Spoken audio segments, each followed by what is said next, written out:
Good afternoon and welcome to the meeting of the Cambridgeshire Police and Crime Panel on this day, the 15th of March 2023. Should we start with some introductions? We have a strong turnout from the OPCC today, almost outnumbering us. So, Commissioner, if you'd like to introduce your staff, please. Thank you, Chair. So I'm Darryl Preston, Police and Crime Commissioner for Cambridgeshire and Peterborough. If I go to my left, Jack, do you introduce yourself? Yeah, so I'm Jack Hudson and I'm the Director of Governance and Compliance for the OPCC. John Peach, Deputy Police and Crime Commissioner. Jim Haylett and I'm the Chief Executive. Christina Turner, I'm Director for Strategic Partnerships in the OPCC.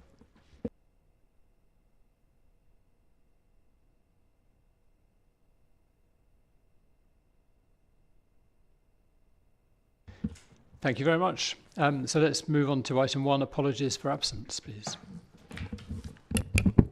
Thank you, Chair. I've had apologies from Councillors Butel, Hart, Tierney and Bradnam, but Councillor Graham-Wilson is in attendance as substitute for Councillor Bradnam. Good, thank you. Do any members wish to declare any disclosable pecuniary interest or non-statutory disclosable interest? If so, could you raise your hand now? No, thank you very much.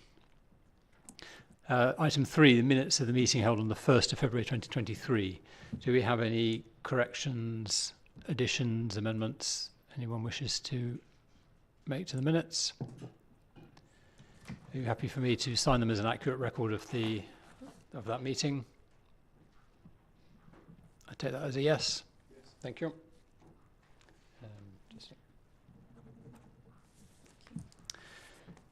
Thank you. Item 4, review of actions and recommendations from the previous meeting. Commissioner, we received your letter acknowledging our decision not to exercise the veto against your recommendation for the precept. Were there any other matters that members wish to raise from the last meeting, follow up on? Councillor Hogg. Just in the meeting, I did ask a question about your deputy, and in the minutes it says the commissioner stated he'd be happy to bring back more information in the future. I just wondered, have you got that today, or are you planning to bring that to a subsequent meeting? Chair, no, I haven't got that today. I will give it some consideration for a subsequent meeting. Thank you. So members happy to note the letter from the Commissioner? Thank you. So public questions. Have we received any questions or statements?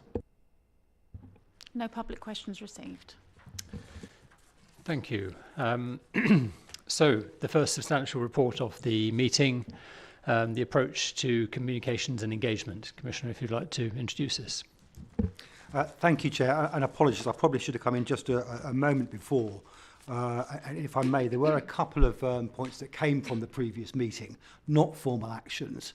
But as is usual, I'd just like to feedback, if I may, just a couple of those comments. Firstly, there was a comment around the lack of response to the panel survey, and there is a paper here today around communication and engagement, so no doubt we can deal with that in that agenda item. There was a question around homicide reviews and payments. That is ongoing. There will shortly be a government consultation. At that point, the panel and my office can decide on how best they might want to respond in relation specifically to that funding issue. The next one was the panel made a recommendation for myself to report back on discussions and consultation being had regarding some of those decisions made at both county and city councils in relation to other services. I can inform the panel that the Chief Constable is engaged with fellow Chief Executives across the county around a number of these areas, as is my Chief Executive through the Public Service Board. And lastly, there was a question around collaborative opportunities. The panel will be aware that here in Cambridgeshire, we're probably in one of the most mature collaborations in the country with partners in Hertfordshire and Bedfordshire. Around 30% of our expenditure goes towards that collaboration. We also collaborate with the Seven Force and indeed on a national basis a number of what they call Section 22 agreements where we collaborate. But it is my duty and I'm always open to looking at collaborative opportunities, and indeed within Beds, Cams and Herts there are reviews currently ongoing to ensure that there are any other opportunities to save money that could be pumped back into frontline local policing. So that's the end of some of those comments and answers that I can report back on. Chair, panel, so the approach to communication and engagement, a paper has been presented and Catherine has kindly come along today with me to answer any of those specific questions that I may not be able to. I mean, engaging with communities across our county has always been a key part of my role, and from day one I made it very clear that I did want to spend a lot of time out in our communities. So as comms and engagement activity is delivered against the 5 pillars of my plan, which you will be familiar with. The team have adopted a virtuous circle approach, listening to local concerns and then planning an appropriate response, which can be county-wide or indeed hyper-local. So sometimes there have been significant community events I can think of in Cambridge and in Peterborough, where I've gone and spoken to local communities, notwithstanding understanding my role as opposed to that of the operational requirements of policing. The team has also supported me in delivery of my statutory duty to hold the Chief Constable to account for that public engagement. So it's not just my public engagement, it's how the constabulary engages with local communities, which is really very significant. Accessibility, that we'll talk about that in the paper as well. And progress against delivery this year has included a number of key deliverables. Partnership working being key to that successful delivery. We've seen Safer Streets funding, now worth a total of £1.8 million. Reaching young people, we know from the Precept survey and the response, there were comments last time about the number of responses. We were asking people about council tax. We weren't, and we tried not to, but that's how people still see it. I mean, I can report that we've got a serious violence youth listening project ongoing. I think it's gone around the county. I think Peterborough is the last place. And I've been into one of those schools where they've done it. They've had a really significant response from young people, but they're asking questions young people are interested in, like what matters to you? What do you think about drugs? What do you think about violence and gangs? And we're getting really good engagement just by answering the right questions. So, Chair, I sent the paper to you and very happy to take any questions. Thank you, Commissioner. Councillor Jones.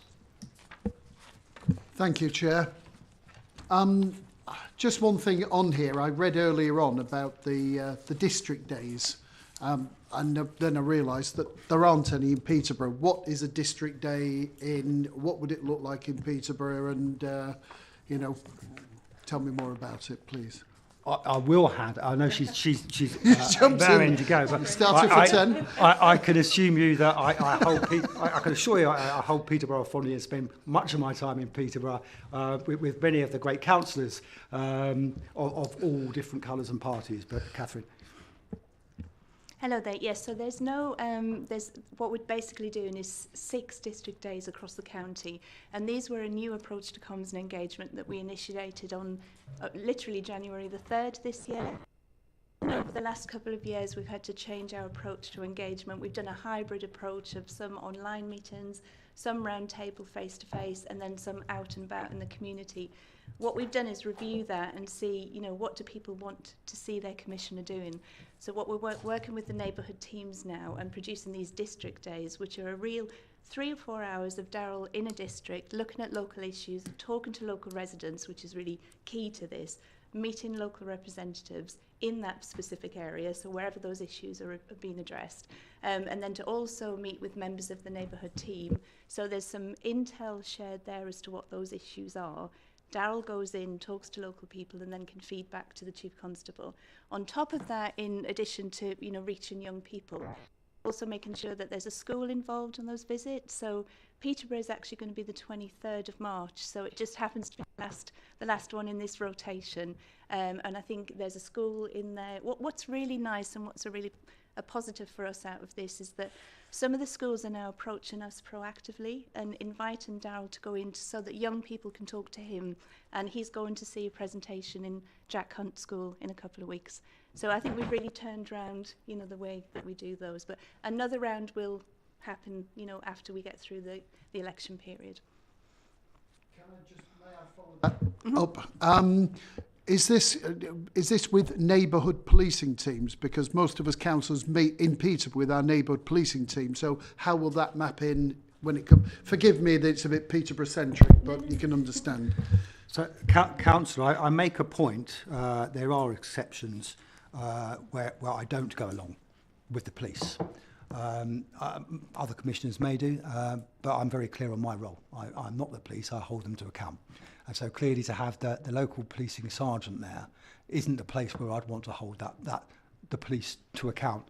Obviously with my background and knowledge, I have a reasonable knowledge of policing in any case, but what we do is always get a brief prior to these meetings from our local policing team, and then we'll feed back after to our local policing team, and any of those significant issues I will raise with the Chief Constable through those formal processes as well. So in effect, I'm not out for walking around with police officers in a city centre for photo opportunities. That's not what this is about. It's finding out what our communities want and what they need. Councillor Wilson. Thank you, Chair. This paper is excellent in describing all the communication and engagement work that you do, and later on we hear about the results of the July 2021 survey, and I think the 640 people who responded to the survey that you undertook in December 2022 was about the precept. But what I don't pick up from here is what the results of all the different work is that you have undertaken over the last year. Should I be looking for that elsewhere, or how do I find out about the things that you've done with reaching young people and the Serious Violence Youth Listening Project? It describes the quantity and the effort that you put in, but not the results of it. That's a good question. What do we actually do as well? So I'll hand over to Catherine, but clearly, I mean, a lot of that will be fed into. So, for example, the serious violence strategy.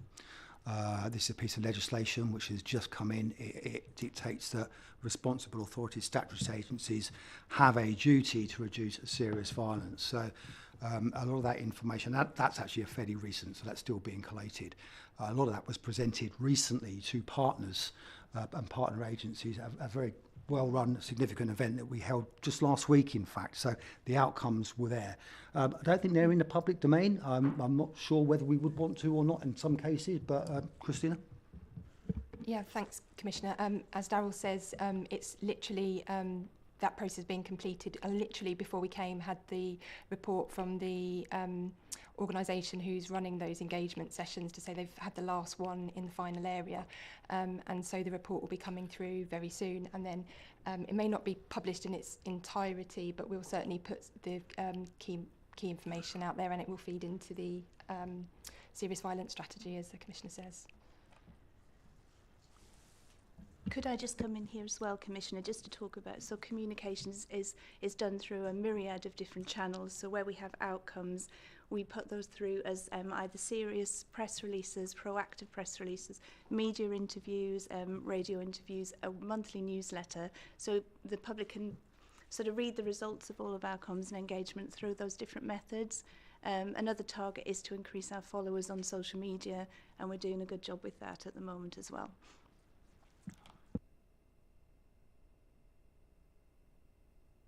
Can I just follow that up? I think that's admirable. What I'm not clear is how this committee gets to hear about all that work. Later on, you talk about the PCC survey in July 2021 and the top 5 issues in each district. Are you intending to update that based on all the work that you will have done and maybe extend it to the top 10 in order that we get a full picture of what the issues are?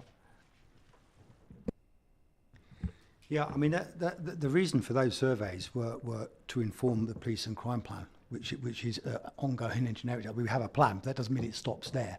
And this comes back to the very first part. Not only is it a statutory role of mine, but the very first part of my police and crime plan, listening to our communities and acting on their concerns. So you'll note from those surveys, and you know, I'm mindful. We've already talked about reach of surveys, and it will often be the same demographics reporting. But you know, clearly they are, you know, significant issues and issues we hear time and time again. Those are the issues that you've seen, those top 5, etc. It's not lost on me though as well, and if the Chief Constable was here, they would say that there are many other very significant threat, harm and risk issues that policing, which many of our residents won't put in their top 5, fortunately, because they're not touched, or perhaps in some cases don't understand they're not touched by some of that really serious organised criminality. So that's not lost on me, and I'm very sympathetic, and in fact serious organised criminality is part of it. Coming back to your direct question, so that feeds those communications with the constabulary. That part of my response concerns are the chief. We've seen some success, both some not so measurable. I mean, I comment that my inbox has quite a few more positives now. That's not, that's quite difficult to analyse it, but about a better engagement with local policing, and that, this is an issue nationally as well, that the police lost some of that locality, but it was also about police numbers. You'll be aware that we have significantly more police officers as we sit here today than we did 2 years ago. They are young in service, but it is just starting to deploy those.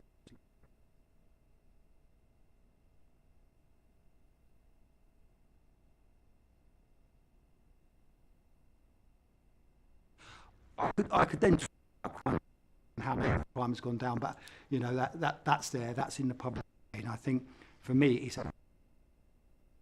those main issues that you saw, which our residents told us about, are often those local and hyper-local. Antisocial behaviour, drugs comes in there, but then you'll see road safety and speeding and other key areas. The things that I will hear when I go out into our communities. Councillor Hogg. Thank you, Chair. To you. So I'm sorry, I'm going to get on my soapbox as per usual. This is something I brought up before, just to do with the website. We have this situation where that green button in the bottom right-hand corner is the web chat. I don't think that is visual enough.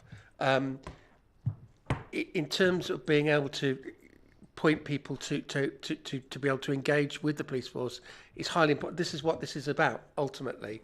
And I feel that is a barrier in the way. I would like to see a bigger box. I'd like to see the words web chat or live chat, something along those lines that make it quite obvious what it is that it is there for.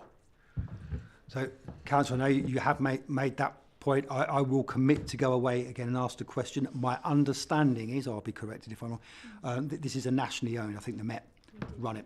And you probably know more about IT than I do, but when it comes to changes, i.e. A4 saying I want a bigger button there for a national system, having some experience in this, it doesn't happen quickly. And that's the reality of it. But I will undertake today to take that away and ask that question.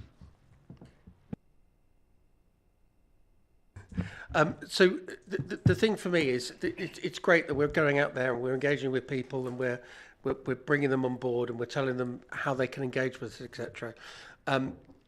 There's the other side to this. Once we've got hold of, you know, as a small business owner, the hard bit is getting hold of people, but actually you need to hold on to them and you can't let them go because of that effort that it takes to get hold of people. Once you have got hold of them, the last thing you want to do is let them go again. And I'm just going to give you an anecdotal. I realise it's one instance, but just to give you a flavour. So we had a resident in my ward who had a problem with, or has a problem with unlicensed motorcycles using footpaths. They haven't got, they're unlicensed, they don't wear helmets, etc. They scream up down footpaths, and it's extremely dangerous. So he reported this. He sent in a video from he's got a one of these doorbell cameras that faces down there's footage of this bike that he sent in. And the response he got from the constabulary was, "Thank you for the videos. Without registration plates, we are not going to be able to progress this. If you find out who these people are, please call us on 101 and quote the incident number." Now, to my mind, this is the reason why people stop reporting crime, because they feel that sends out a negative. I've already written to the borough commander to say, look, you know, this needs to change. We need to be far more positive, and the kind of the wording that I was suggesting should be more along the lines of, thank you for the videos. Receiving reports from the public are important to us. Without this for this occasion, but please do continue to report any such incidents, as it helps us to build up a picture of criminal behaviour in your area, which helps us to work out appropriate patrol patterns going forward. If you find out who these people are, so the idea is it's about change, but what that does is encourages the person to continue to add to that picture that we are missing because people are not reporting crime. Chair, Councillor, I agree with you entirely, and I agree with your response would be far, far more appropriate. There have been occasions when, and these are often local, these aren't comms people, they are local policing teams responding to members of the public. I suppose they are human. Sometimes they're very good responses, sometimes they're not. But there is an issue for me because I hold the Chief Constable to account for these and others. Yeah, I won't comment on that individual because we are treading into the operational, but I completely take your point. It's a bugbear of mine. Sometimes it's unhelpful for me, and I think just for the sake of that reassurance, there is a way, there is a language, and it's about public confidence and as well. I completely agree with you, and it's something I will take away again. So the point I was trying to make was that we are spending a lot of time and money and resources on this front end side of things. We just need to make sure that we don't forget the back end of things so that we keep people in that circle. That was the point I was trying to make. It is something obviously we have raised before, and I think perhaps we as a panel can support you in your questioning of the Constable on what he is doing to improve this. Precise, I think our recommendation is to look at the chat button to make sure that you know, to use a test that basically. But also the other thing we discussed was the fact that if you go on a journey through the website to report something, you are not at any point offered the option of having a chat, even though that may be perfectly appropriate. You either go down the route of filling in forms, or you separately decide that you're going to have this one-on-one chat. And it's not, if you didn't spot that, or you don't understand what the relevance is, or what role it might be, or who might be able to help you with that, then you're not really being helped. So I think, you know, I think we would like to see a clear sort of, you know, plan of action on that from, you know, via you from the constabulary. And then on this other one, we've raised a number of times of communicating to members of the public the report, particularly intelligence or incidents, to explain to them the role of intelligence in building up a police response. You know, that most individuals want a response to what they've experienced, and that's not always, probably most often, not reasonable or for them to expect that. But then to give them a realistic expectation in the response is what we're basically asking for, is so people understand that actually wasn't a waste of effort, but it won't necessarily yield an immediate result. And that's you know, a critical piece of the explanation that the police need to give to build that confidence. So I think as a panel, I think with your support, I think we'll make that recommendation to you to come back with the Chief Constable's response to improving that quality of communication. Do I have a seconder on the panel? for that. Thank you.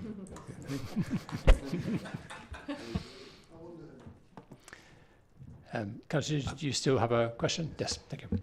Thank you, Chair. On, hopefully a nice easy one, on 5.4, the outputs, volunteer recruitment campaigns for the community scrutiny panel and the independent custody visitor scheme. How successful have they been, and how any sort of inroads into hard to reach communities to bring them forward?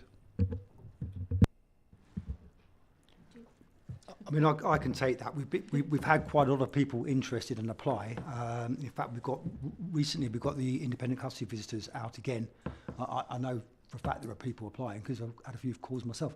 And the scrutiny panel as well, I believe we're doing, but I don't have the figures in front of me. Christian, I don't know if, because Shona will tend to, but we've had good interest. We've had significant interest in those. The harder to reach communities is still a challenge. It is still a challenge. You tend to find for these roles, it's often older people who are retired who have the time and commitment to do them. I think the scrutiny panel, we certainly have a pretty good a blend and mix of people from different backgrounds. But Catherine, did you? Thank you, Commissioner. So what we've done is obviously a 6-month campaign on the scrutiny panel, which we have verbally received some really positive invitations from the seldom heard from groups, a lot more diverse people coming along. The independent custody visitors, just so we didn't confuse the messaging, that's the 6-month campaign which is running now, and then we're doing some analysis of all the data which we can bring back to a future meeting. But yeah. Councillor Goodladell. Thanks.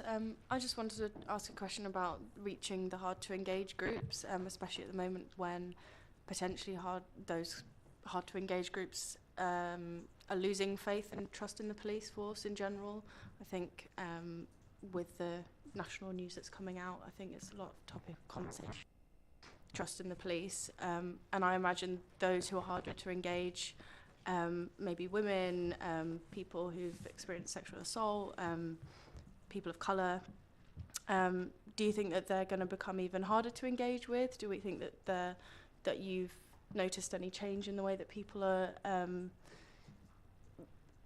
approaching the police force or engaging with your comms and social media, or whether there's more work that's going to go into reaching out? Thanks.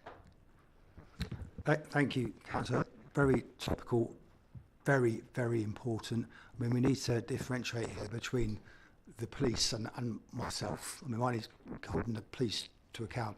You mentioned a issues there in if you take policing due to some recent events, and this is not just recent events, there have been some very significant abhorrent events that have happened. There is significant activity from policing in response to that, particularly around the violence against women and girls, and particularly around police perpetrators.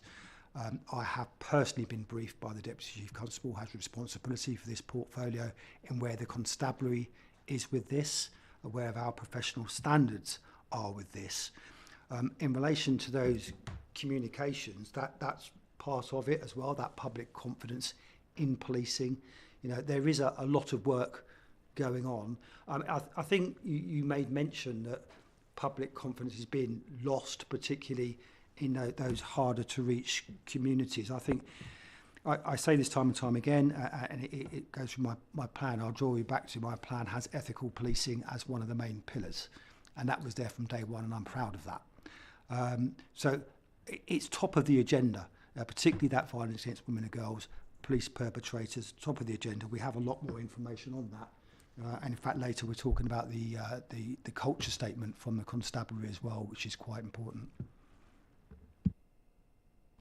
Thanks, that's really helpful. I think just touching on something that you mentioned at the beginning there, that the Police and Crime Commissioner is separate from the police, and I wonder how much the public is aware of that distinction, and whether there's work in the comms that can be done to make that distinction clear and talk about how you are holding the police to account, especially at a time like this. Thanks. So you're right. Police and crime commissioners have been around since 2012. That's an institution. We are babies, you know. And many people out there do not know what a police and crime commissioner is, or indeed that they even exist. You know, that's the reality of it. What do we do about it? Well, I think it's not just for police and crime commissioners. I think it's for the wider community, including elected councillors. You know, to give that message, for government to give that message, but obviously then for police and crime commissioners. I'm making some mission to explain, engage, get out. I think I probably get out in our communities more than most police and crime commissioners. And the very first thing I do, where am I tonight? At Great Shelford Parish Council. The first thing I do is inform what the role of the police and crime commissioner actually is. Because let's be clear, and I suspect it's happened at this panel in the past as well, most things people want to talk to me about are operational policing matters. What I do not do is say, that's an operational policing matter, don't talk to me. You know, if I start doing that, then people will have no confidence in their police and crime commissioner. What I will say is, I don't have responsibility for dealing with that, and I cannot direct police officers, but I will take it back to the constabulary. And I and my team specifically do a great job in doing just that, taking it back to the constabulary and ensuring they do something about it. Thank you, Commissioner. If I could just add to that as well, I agree it's a challenge, and it always is a challenge. And over the 7 years that I've been doing the job, we constantly remind people of the difference. But one of the, I suppose, the inroads we use at the moment is going through the schools and explaining the difference in criminology departments, in university criminology, in the sixth form colleges. So by educating a younger generation as to the difference between the commissioner's role and the chief constable's role, it is starting to filter through. But I agree, it's still it's number one on my list. Thank you. Actually, an observation on that is that the logo of the commissioner does look remarkably like a police force, and that itself creates a confusion. Chair, if I may, that's on the list of things to be rectified. But there is a fine line, because the police clearly, you know, the clue's in the title, it's police and crime commissioner, and I think the public still want to see that connection. I would just draw out something else here as well, and something that's often missed, and this is from my background working for the association and understanding, is the middle bit, the crime. So, you know, I'm often, it's about policing, and sometimes we forget it's the wider crime piece as well, which is where that convening powers of a police and crime commissioner, because I can't think of any one crime type really that can be dealt with by policing in isolation. The police cannot arrest their way out of things. Therefore, it's that middle bit that's really quite important as well. Absolutely agreed. Councillor Count. Thanks. Yeah, actually, the mention of the logo helps me neatly segue into the point that I was going to just touch on. And it might seem very light, but when I look at the paperwork strategic objectives, page 19, it's got the 5 pillars there in blue. What jumps out at me, there's nothing wrong with any of the individual ones, they're all perfectly fine. But what jumped out at me from the page was we had a kind of authoritarian police stamp to it. It was just that flavour that was going through. And you talked earlier on about your district days, where you try and not walk around with police officers because your role isn't one of the police, but is different. We move on to the logo that you've just mentioned. When I was on the website, I picked up on the logo. It's so, I think I know how that came about. And don't blame me, I don't mind blue anyway on the rest of this. I'm quite a fan of blue. But basically, there is the stamp of it's too close to the police force and not separated enough, although you have to be the police and crime commissioner. So I'm glad that you're looking at the logo, but as an overall feedback, even the website is predominantly blue. It's all different hues of blues. There are no other colours in there whatsoever. So it's as you're looking at that logo, look at the overall feel of your product and say, how do I still remain part of that police and crime commissioner role, but yet not be identified as a police person? Soften it somehow. Just last point. One of the main reasons for me driving this point home is when you're talking about engagement, the police by their very nature have to have an authoritarian role. They have to, on the one side of their their job, when they speak to somebody, it has to be with a sense of power. I am a police person and you will listen to me. So there's an authority element of that. Having that under their brief makes it difficult sometimes for them to bridge the gap by saying things like, you know what, why don't we just talk this through and see where we get? Because they sometimes can't do that. Your role is quite different because you don't have to step into that policeman's role, policeperson's role, policeperson's role, where you say, I am so-and-so, you have to listen to me on that occasion, so you are able to soften it. Thank you. The logo already and the messaging. I find it interesting that this role. It was once described to me that, you know, if you was the local MP, you want to be someone that someone could go down the pub with and have a chat. And it's interesting when I talk to people about actually how would you want your police and crime commissions to interact, and there still is that difficulty. It comes back to the question before about people not recognising what a PCC and the police, that most people think I'm the police when I walk into the room, and it's that work we need to do. And I take on board exactly what you say. Some of that is messaging and comms strategy, and that logo will go as soon as we possibly can make it go.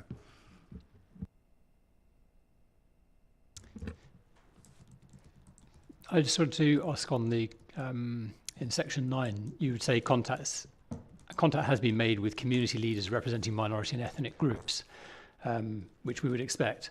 But it would be useful to have some idea of what number we're talking about, and you know, a ballpark number, and how you know how quickly that.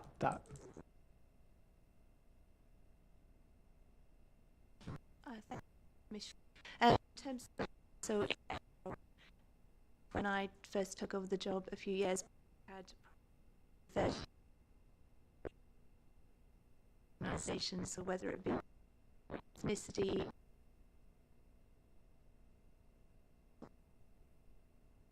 that with charity sector, a lot of those organisations have changed their leadership, change who represents them. So we are constantly updating that list and making sure that we contact those people, you know, independently. So I'll give you an example with the survey, the precept survey that was shared with everybody on that group, and it was also shared with councillors. So that will be updated on a monthly basis, if that helps sense. So I can't put an exact figure on it, but it grows and reduces and then increases depending on, you know, the activity. That's helpful. Thank you. My final question on this report was, you've launched your own newsletter, and I'm really interested that you're allowing people to select topics of interest to them. Two observations of that. One is that if you miss that or you dismiss that sort of pop-up that appears when you first land on the page, you can't find it again, or at least I couldn't. So there needs to be a clear, permanently obvious way of signing up, and also to indicate that you are not just signing up to a generic everything newsletter, that it is actually, you know, it needs to be sold to people as hear about what you care about, basically. So just that.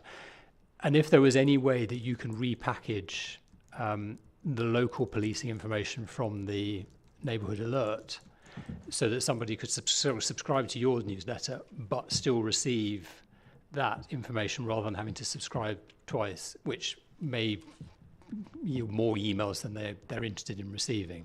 So if there is a possible way of repackaging material so that you can provide it in one package to people, that potentially would be another way of growing the mailing list. If I can just come in there. So with the newsletter, we have a bespoke page on the website which goes into detail about how it works and how to sign up. The pop-up, as you say, is for the first visit, and then the cookies kick in. We've also got a campaign encouraging people to sign up to the newsletter again through our stakeholder list, and I would say that we've got a hard copy with a barcode that you can scan that we take out to all engagement with us, so whether that's with members of the public, councillors, so we're trying to push it out different ways. On your point about ECOP, so in terms of budget, you know, it would be a lot of money for us to have both of those strands running, so we've made the decision to move away from the neighbourhood alert account to this new Gov delivery platform, if you like, but we still have our current ECOPS list of 17,000 people, and what we're doing is actively contacting them every month to say, if you would also like to hear about the activities of your Police and Crime Commissioner, click here. So we're not taking them away from neighbourhood alert, we're bringing them that additional and specific and independent work of the Commissioner. That's where we're approaching it. Thank you. Okay, so I understand that, except what I don't understand is who provides the resource to write the material for the ECOPS, the Neighbourhood Alert newsletter, and how is that? How is that? So that's our office. So the resource is me. So the funding comes through us, and then it's a whole office approach to the Gov Delivery newsletter. Okay, so at the moment you're running two parallel communication newsletters. Are you referring? So there is a separate constabulary ECOPS account, which the neighbourhood policing teams use, and then we currently have a Police and Crime Commissioner neighbourhood alert account. So there's kind of three methods here. What we're doing with the Police and Crime Commissioner, but I see what you're saying. You're saying so in our communications to encourage people to keep receiving the neighbourhood policing team alerts. Yes, I think so. I'm I'm basically, yes, I'm trying to think of it from the user's point of view.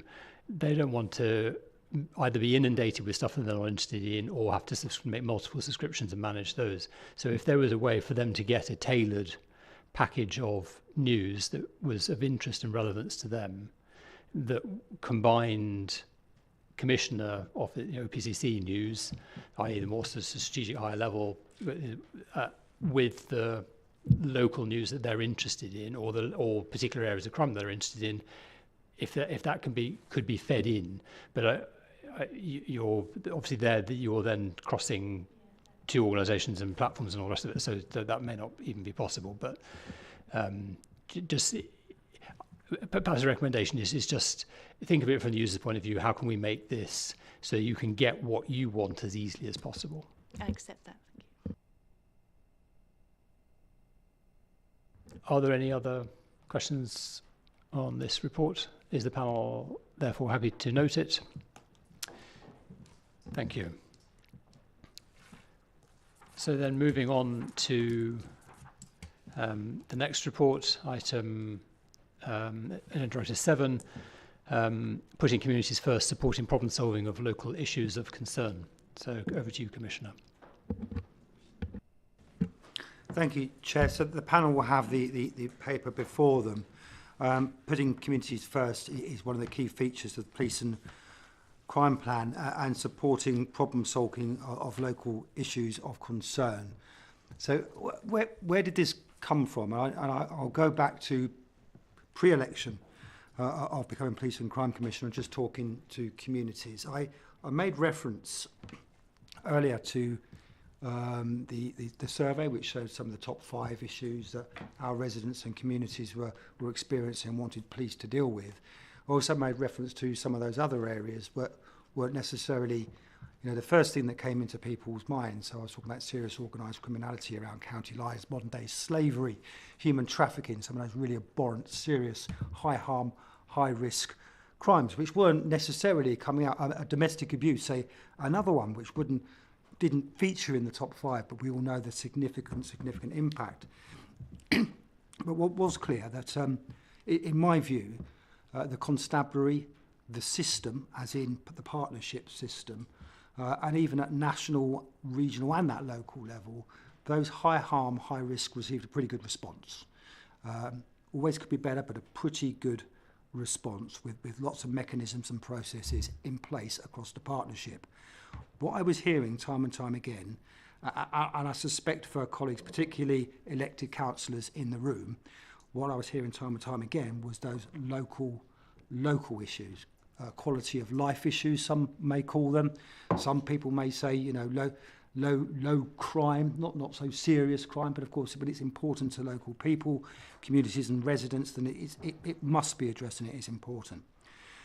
So when looking at this from a policy perspective and with my background experience in Whitehall as well, it leaped out that there was an area that we could utilise in relation to that cross-sector and multi-agency approach, and that's our community safety partnerships. In this county, each district and city council has their own community safety partnership. Some will be very familiar with them. It's a statutory responsibility for the local authority, not for the police, but the statutory responsibility also falls upon police, health, probation, fire and rescue to be part of those partnerships along with other identified organisations.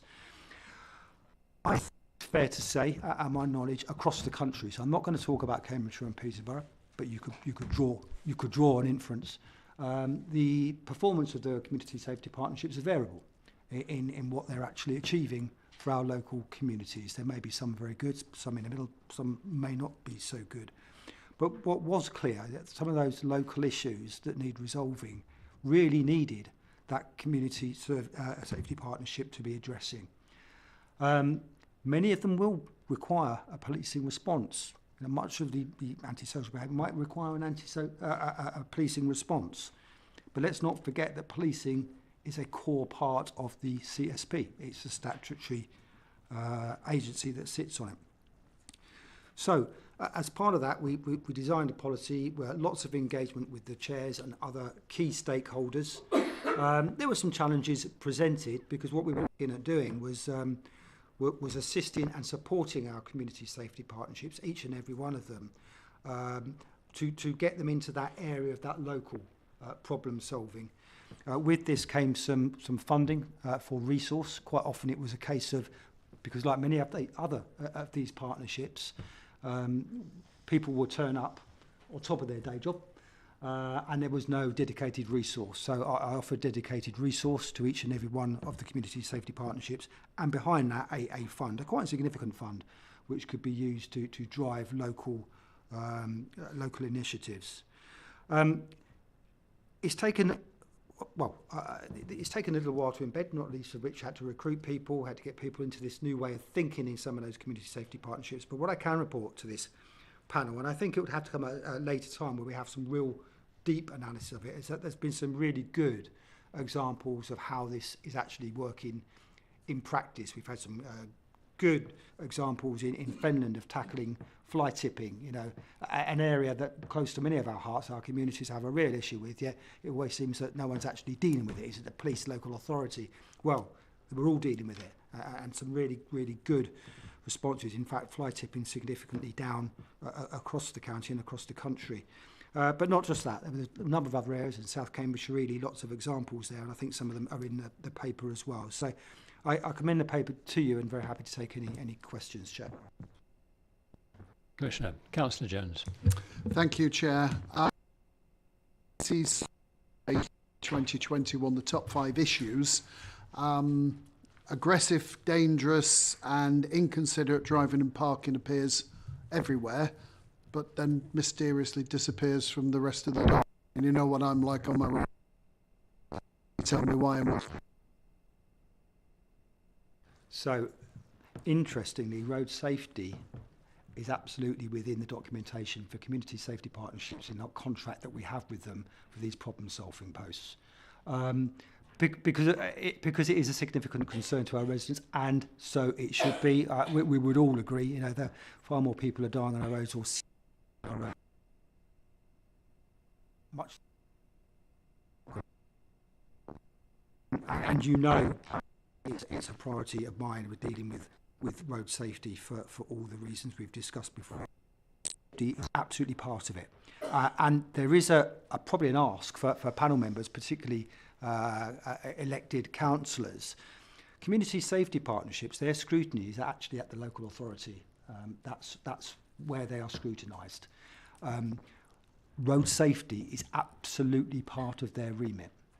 So once again, and we know we have some great partnerships between policing, local authority and third sector and volunteers in Speedwatch, etc. But if we have specific issues, you are perfectly entitled to raise those directly with your community safety partnership to try and get a response to.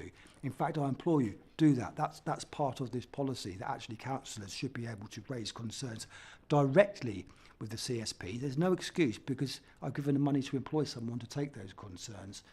And what we have seen, and I have it in my office as well, when you have someone dedicated to doing this, it's remarkable how quick things move. They know who to pick the phone up to.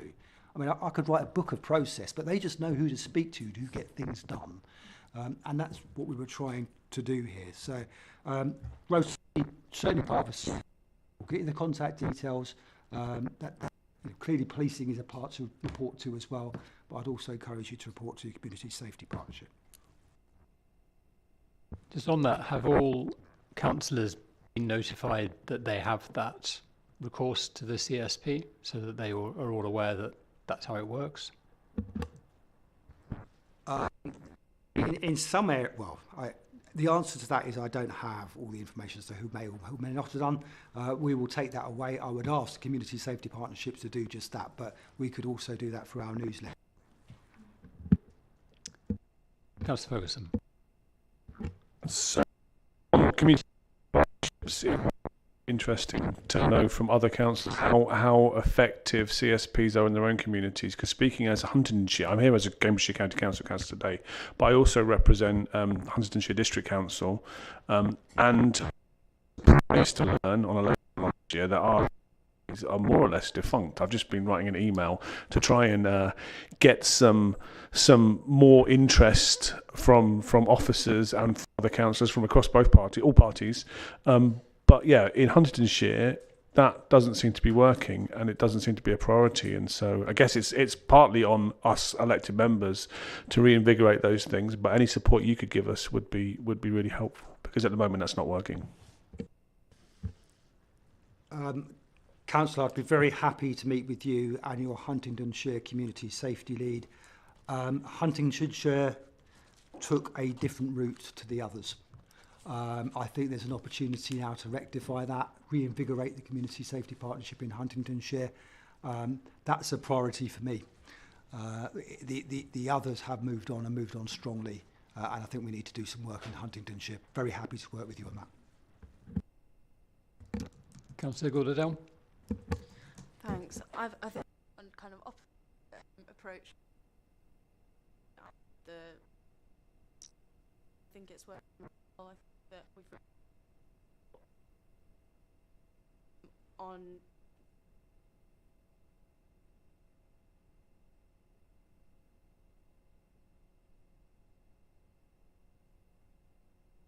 that.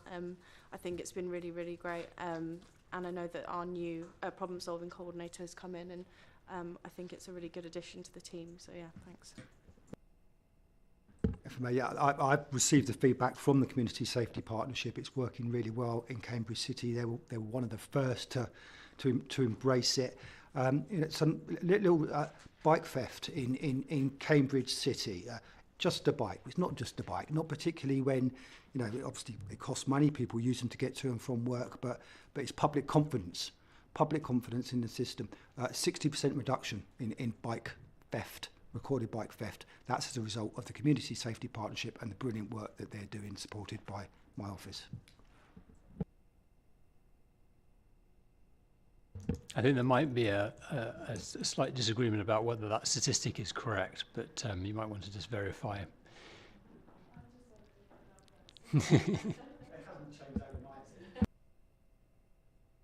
Well, just suspiciously, it was 40% rather than 60%, which made me wonder whether somebody said that actually. If I may, we'll come back. The information I had, it was based on a month. It was 2019. It went back to, so it depends. And I think 2019 is good because actually, COVID saw, unlike other crimes that went down, bike theft went up because everyone was encouraged to get a bike. Some people didn't think that meant buying one. So. Indeed, Councillor Count. Thank you, Chair. This is more about feedback than any line of questioning. So, Councillor Ferguson just asked, how CSPs are they useful? I can reflect for the Finland one, which I chair. Absolutely useful and a great relationship with your office. Some of the cases mentioned here, Operation Luscombe, it's been really successful. That multi-agency approach on the streets has worked. I know it's working in Peterborough as well, and I just wanted to reflect that this is worthwhile. How it provides a really useful conduit is because in the past, I would say, before being aware and fully involved with this, issues that came to me and came to other councillors, we tended to go to the local police representative if we knew who they were. If not, we flustered around in the background. This gives us a direct conduit, and it also gives us the person who has the appropriate language and skills to deal with the person with the appropriate language and skills at the police end, so we actually get results. So yes, I'm very much in favour, and I think that the multi-agency problem solving is a great resource. I also didn't realise why they came about, and your involvement, not so much why they came about the priority you're able to allocate for those major criminal attributes, those things that we hear about every day of the week. I do not the week about a county lines gang, because that's not going to be brought to me. But I do hear about those things such as speeding, such as noisy exhaust, such as people behaving badly on the streets, and this gives a great resource to actually deal with that leads to greater confidence in the police force. So I'm really glad about this. Thank you. Councillor Sharp. Thank you, Chair. I just wanted to touch on East Cam's Community Safety Partnership. I sit on that, and they've certainly been going out. Last Wednesday night we had an event at Bodisham, which is the village within my county patch, and we had about 50 members of the public there. We had 2 members of the neighbourhood policing team there. It was led by a member of East Cam staff, who is her post is funded by the Police and Crime Commissioner. And similarly, on Monday evening we had an event at the Ely Cathedral. We had the chief inspector there and about 3 or 4 from the neighbourhood team. It was very informative because we had a number of speakers. Certainly 2 I took away from it. One was about safety of women, and that was very powerful speaking. And it finished off with a talk from a woman who's doing a national campaign about stopping spiking of drinks. If you want to go onto the website, I think Stop Spike, I can't remember the exact, but it was certainly chatting to her afterwards, it was certainly very informative, and hopefully that's got out to the 100 partners who were there, and then from that out into the wider community. So certainly the person who's you funded is certainly getting out to the community, because I've certainly bumped into another one of my parish councils as well, and I've got 11 parish councils, but I'm sure there's other parts of the district she's getting out to, so it certainly seems to be working. Excellent. So we've established out of the 6, 4 have accepted funding for this additional post, and it's Peterborough and Huntingdonshire that have not. Just, I guess, in the case of Peterborough, is that a choice, that the strings attached to the funding are not acceptable, or what is...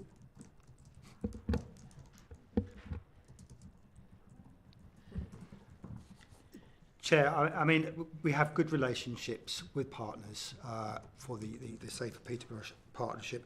They felt that they had this in place already, and in fact it is a mature partnership and a well-working partnership, and we continue, regardless of taking funding for that post, I will continue to support that partnership. We have a post in my office who works very closely, and they are actually probably better resourced than the others in any case in Peterborough, so they have that in place.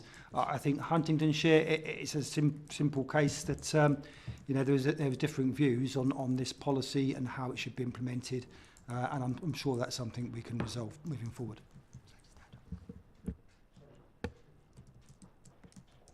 Yeah, if I could just add to that as well, the Safer Communities Fund that the Commissioner also mentioned, that all of the CSPs are able and have bid into that regardless of whether they have taken the funding for the problem solving posts, and so yeah, all areas are able to bid into that. Okay, that's very reassuring. Do any other members have questions on this paper? So the panel happy to note the report? Thank you. So then moving on to agenda item 8. This is the report of the Police and Crime Commissioner on the culture statement, the Constabulary's culture statement. Commissioner, if you'd like to introduce this item. So, Chair, thank you. This was at the request of the panel to bring this forward. So you'll have the document and the presentation in your pack. It's worthy of note that this is obviously a constabulary document. It's a constabulary initiative, one that I'm very much aware of. I've had briefings on and very supportive as well. So, I mean, this is around the culture statement and its impact. And it's probably worth describing here that it'd be very easy for any organisation to write such a document, but then it's embedding it and making it actually part of everyday business within that organisation. You'll be aware that policing has always been covered by the college codes of ethics that I've also signed up to as well. That's always been there, but the constabulary went one step further with their culture statement. We believe that they are the only police force in the country with such a statement. But what does this mean? You know, right, is it just a piece of paper that hangs on the wall that people walk by? What we do see is that it is embedded in daily business, and I've actually seen this in practice as well. So a lot of the decision making, policy making, there is part of it where it always has to be referred to the culture statement. I'll give you an example. Probably it's more strategic than some of the tactical, but the constabulary has put together what they call they call it CAMSTRA, but it's an assessment. It's a strategic assessment.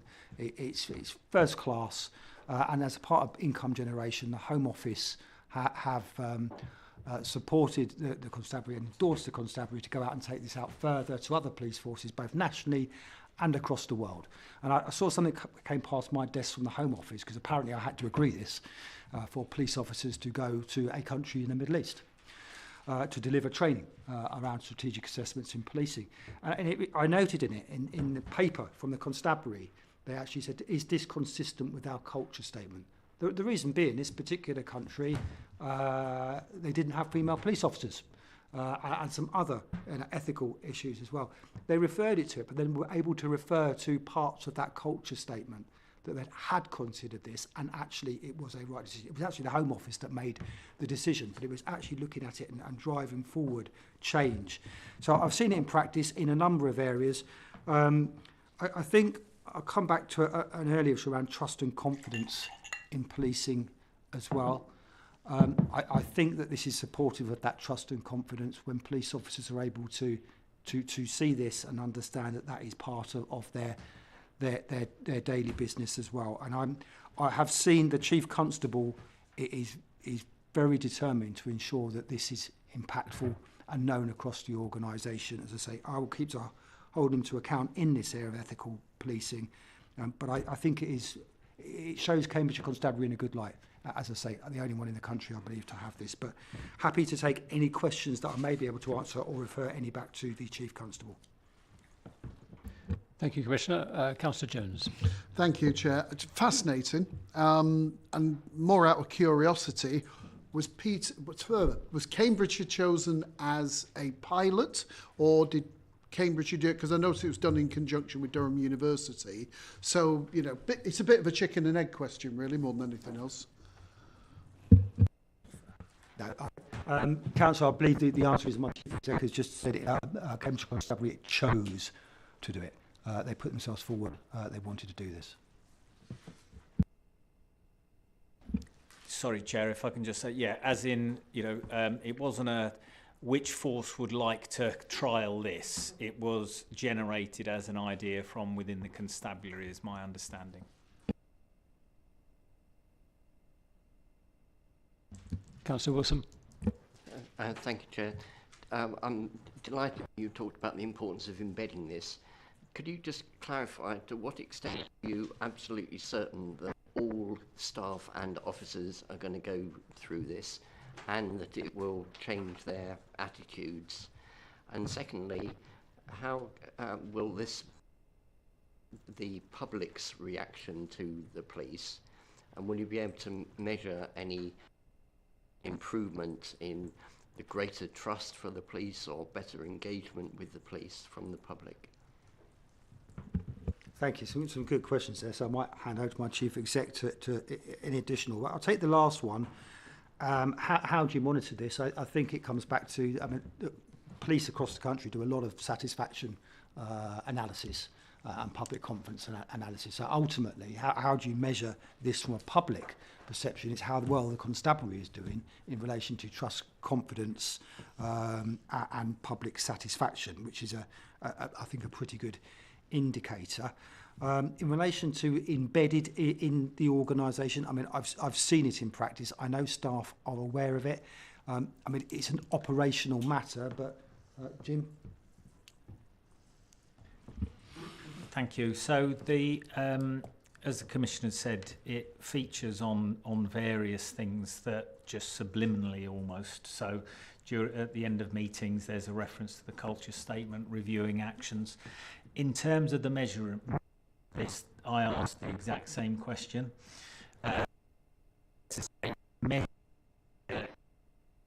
Mission incredibly difficult. Measuring the impact of a culture statement on culture would, I suspect, be nigh on impossible on its own, to be able to weed out all of the other factors that are impacting. I think conversations we've had, there is a range of measures that the Chief Constable and his senior team are putting into place and taking. Some new, some developing on existing processes and measures. I think we've got a report on integrity coming to the panel in July. Obviously, we'll expand on that. So certainly from my office perspective, will be on the overall impact of this and everything else that they're doing, rather than trying to sort of narrow down the specific impact of the culture statement itself. So there are things like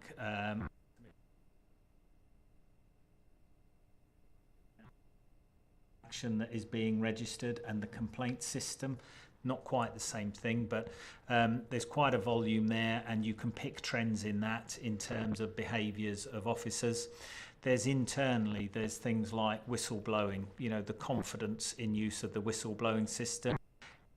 Not just the confidence in the use, the recognition from within the constabulary that certain, you know, behaviours and cultures are inappropriate. So, you know, just an increase in that respect. So there are a range of things that can be measured to measure the whole.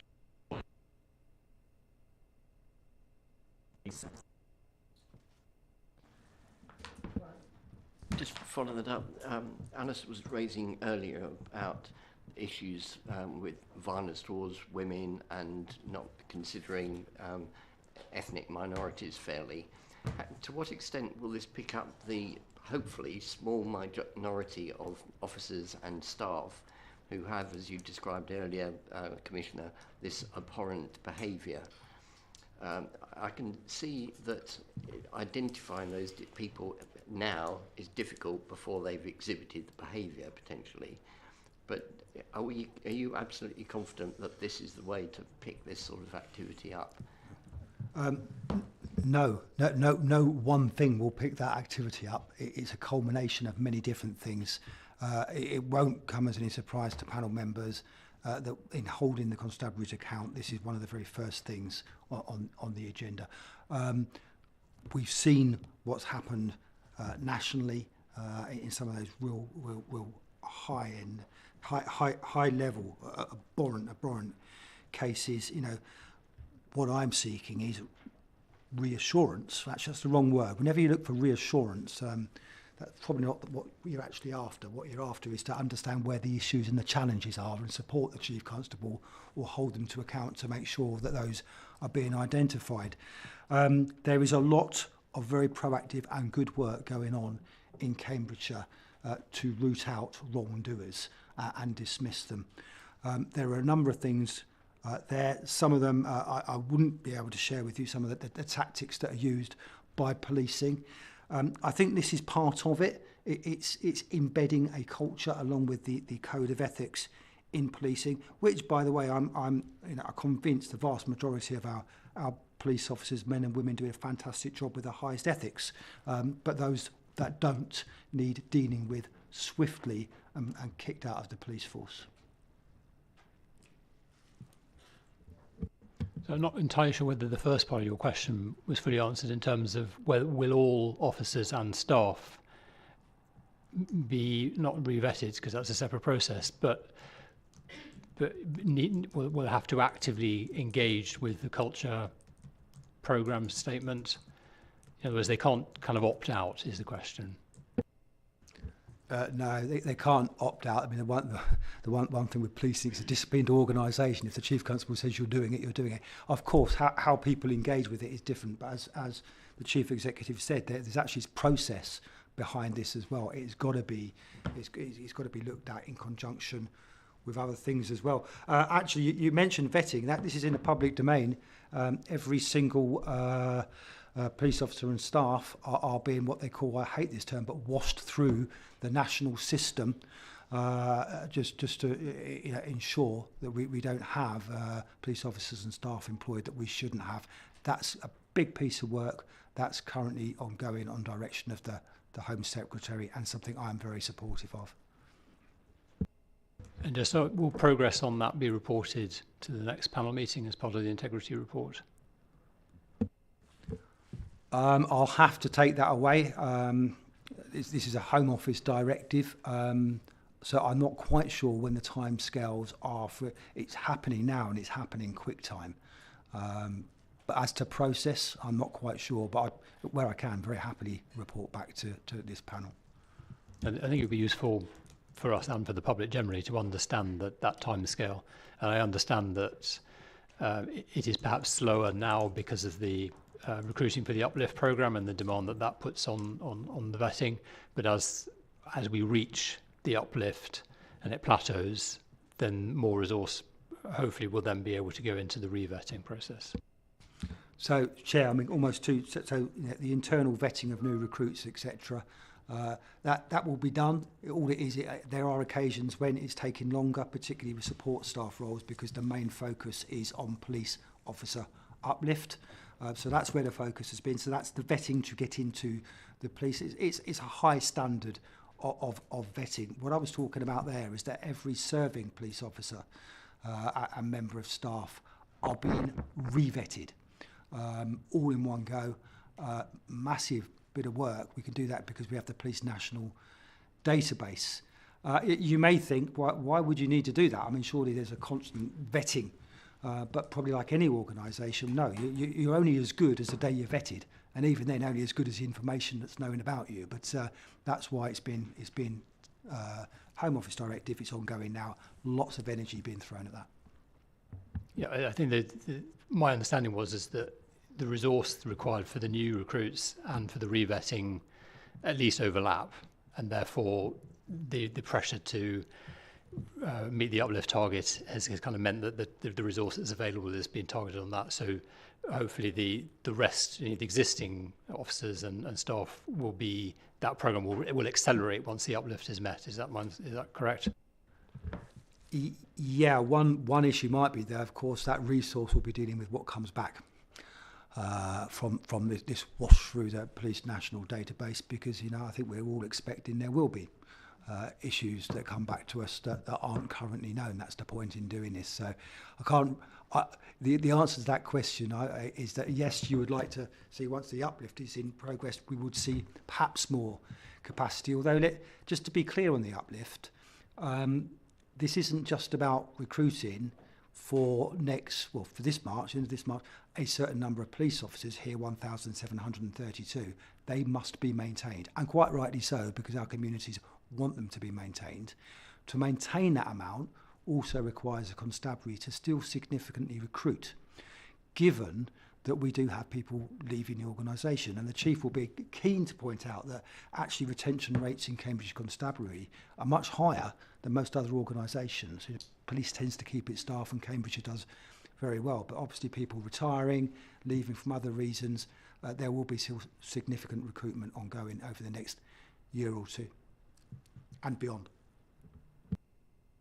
Thank you. Councillor Count. Thank you, Chair. This isn't a very well constructed comment I'm going to make, so you'll have to journey with me as you indulge in my thinking process. So I was looking at the ways that this could be measured.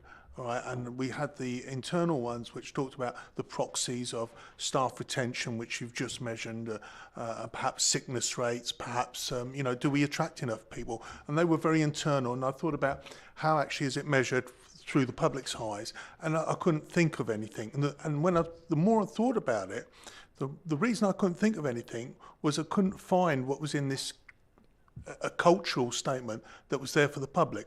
It was all about how do we work behind the closed doors scene as far as I could read. Now that is kind of my first question. Is that true or not? Because what I could imagine is if you take, it's always useful to demonstrate my thinking by getting an extreme example that's ridiculous. So we put 100 police people in a room and they're all going through this cultural mission, and the phone over there is going robbery and rape and murder, and nobody's answering up, but they're all going, this is good, look at our culture. So how is the public going to benefit from all this? So I thought about this some more. So my first question, I couldn't see in there how this does improve the life of the public except for staff retention. But then I thought about it some more, and if we take something like inclusivity, so there's inclusivity which we're going to be dealing with behind the closed doors. How does that translate into the public? Perhaps a line of questioning, perhaps complaints from certain BAME elements, for example. Does that reduce? Is that a proxy for that? Or is this intended to be how do we improve things behind closed doors so that there is a natural rebound effect on the other side, on the public? So that's a line of thinking, and I'm just wondering if you can add some coherence to my cluttered thoughts. Thank you.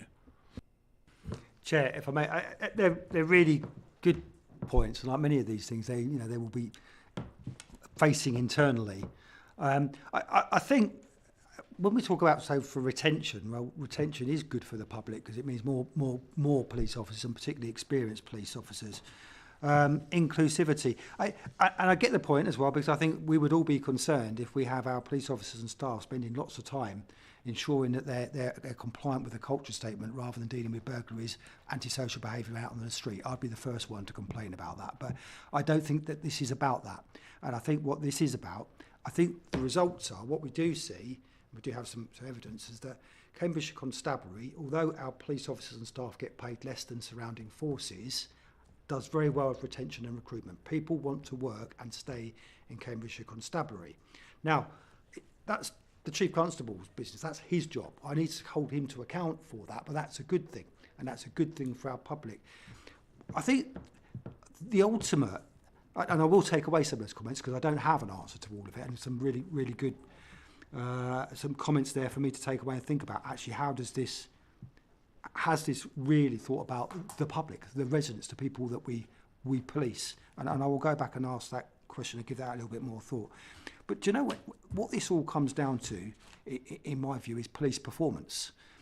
As simple as that. Are the police answering concerns, i.e. one-on-one to the public? Are they then dealing with those concerns, and are they dealing with them satisfactorily? And there are a myriad of performance data out there that we can look at. But ultimately, if you have a workforce which is both professional, qualified, and with a good culture, then I would look outside. There'd be many from private industry and elsewhere. That has got to actually then materialise in a better service to the public. And I think that's ultimately where we would show whether it's succeeded or not. But I will certainly take some of that away. Thank you. Councillor Goodall. I was actually going to ask a very similar question, but highlight it with a couple of statistics that we've been, our CSP was talking about yesterday.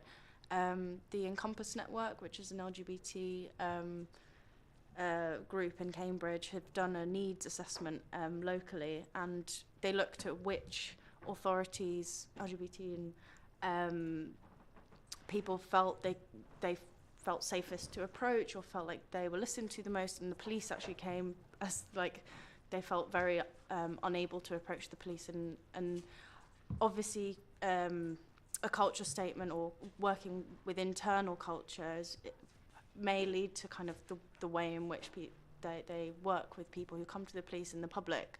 But I definitely think that numbers like that illustrate whether any changes to the culture internally do actually come through.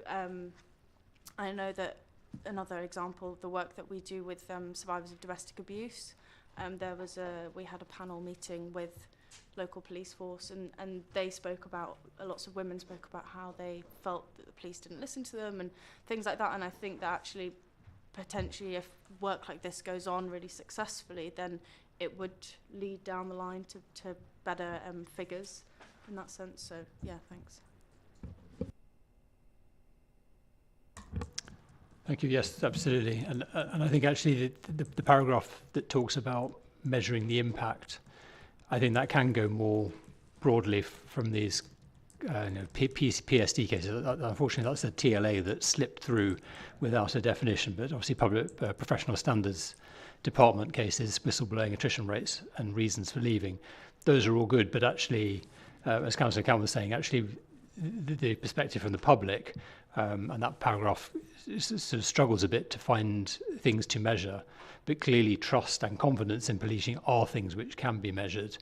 They can be measured statistically in terms of people coming forward and reporting crimes. I remember when domestic violence started to really move up the agenda, and the rates of reporting, and also historic sexual violence, the rates started increasing substantially. And actually, that was a good thing. It wasn't that there was more incidents, it was that people were having confidence that the police were going to listen to them and treat them humanely and so on. So the obvious thing to be doing is to be benchmarking Cambridgeshire against similar forces which aren't, which haven't embedded a culture statement, and see where the divergences come, and then whether those can be explained by that changing culture.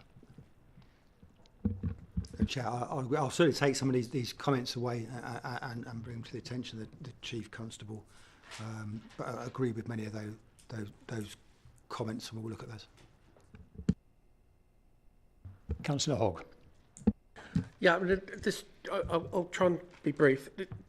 Essentially, this kind of goes to my earlier point with how to come back to people that have made reports of crime.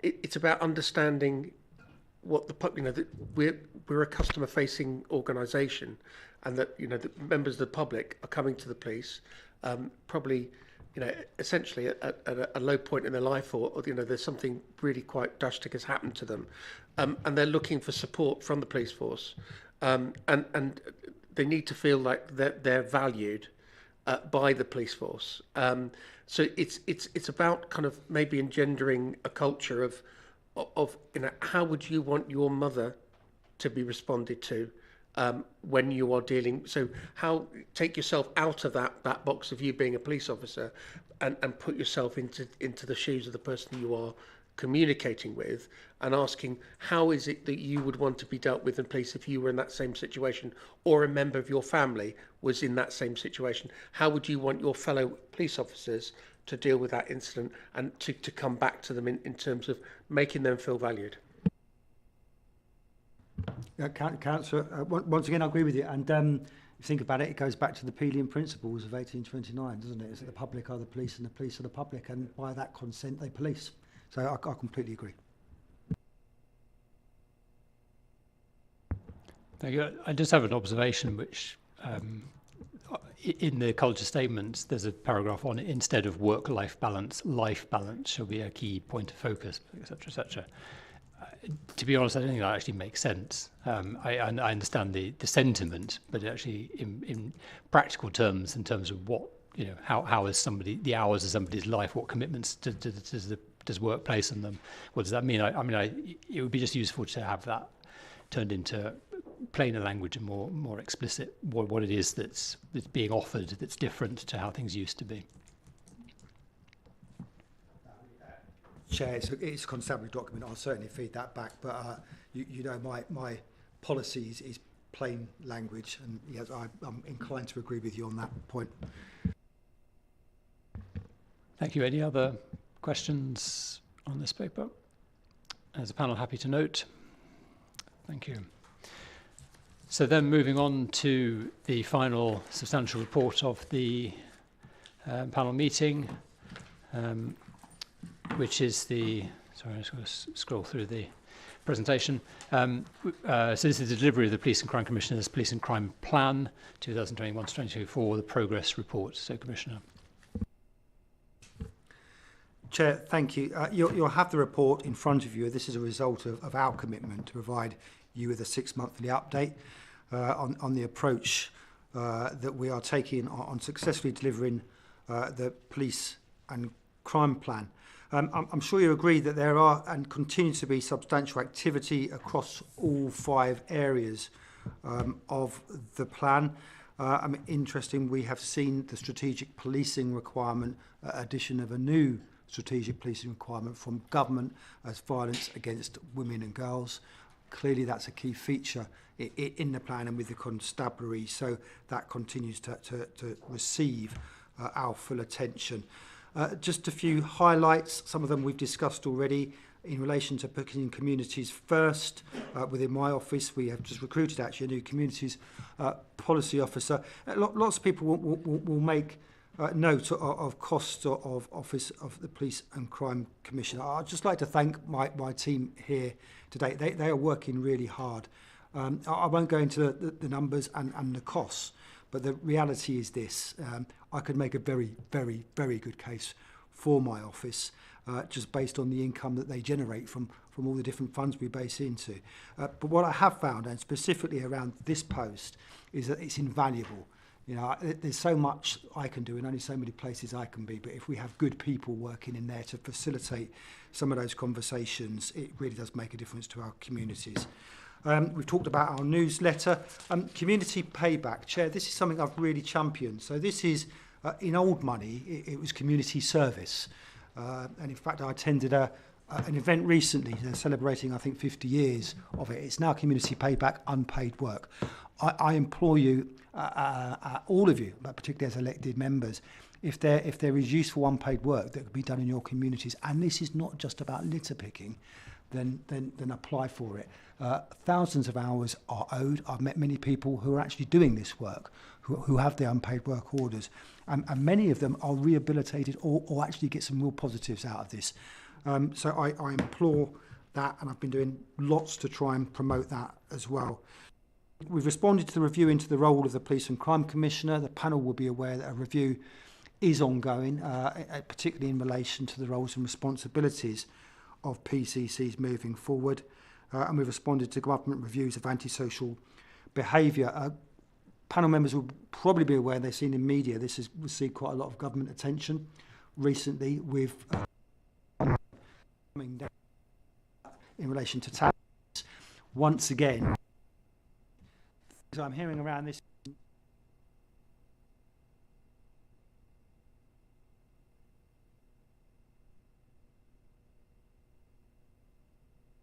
a key role with partners, particularly in local authority, in relation to antisocial behaviour. Crime prevention, we mentioned the Youth Listening Project, the survey of our young people into things that matter to them. Serious violence duty, I mentioned this very briefly, that the legislation is now in place. My role is quite significant within the legislation in that I convene the partners. The constabulary is doing the heavy lift in relation to the strategy. We're in a pretty good place here in Cambridgeshire compared to many, and particularly because we haven't received funding previously in relation to serious violence. Victims and witnesses, the domestic abuse perpetrator think tank, that's some really innovative, great work that is going on there. Review victim service outcome monitoring guide, child and adolescent to parent violence and abuse, and explore the potential for support for victims of serious violence as part of the serious violence strategy.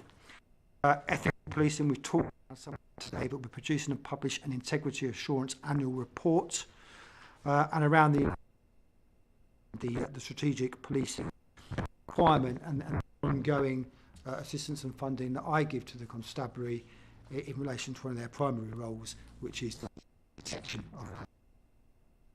of, unfortunately, not worked. So I think I will leave it there. Report in front of you. I'm very happy to take questions, Chair.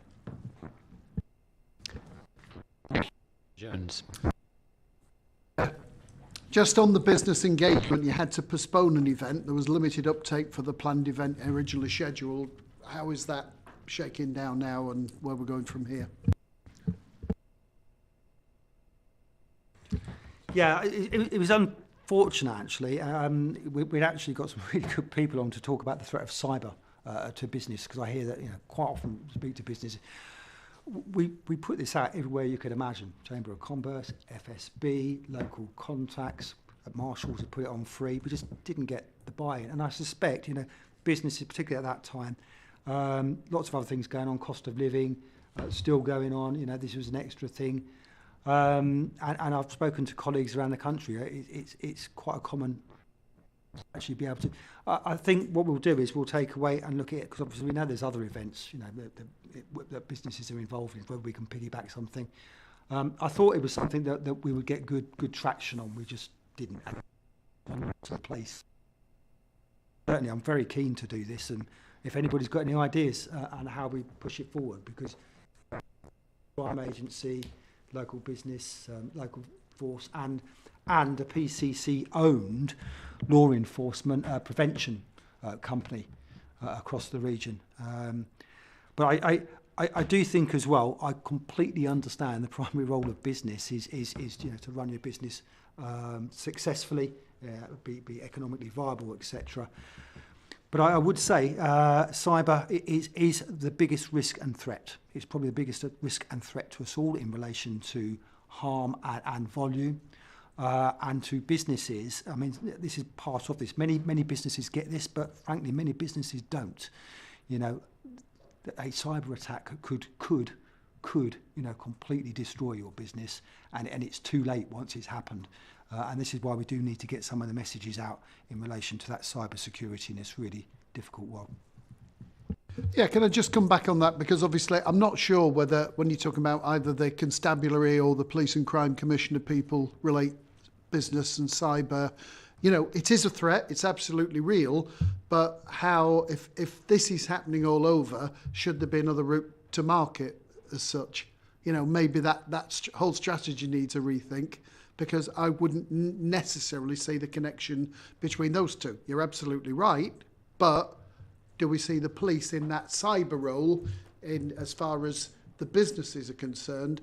I know in the council now we all have to go through this cyber training. It's probably going to be an annual event, and I'm sure other councillors are probably doing it, but you don't necessarily see it as something in that domain. That's you know, more an observation than any kind of criticism or critique. Well, I think, Councillor, the point that we didn't get great buy-in, you know, shows that there's still an issue there. We do have, we can give the link out actually. It's the Eastern Region Cyber Resilience Centre. There's some really good people, and it's free for business. But there's only, you know, so much we can do here. We need people to get interested in this. Some are, some aren't.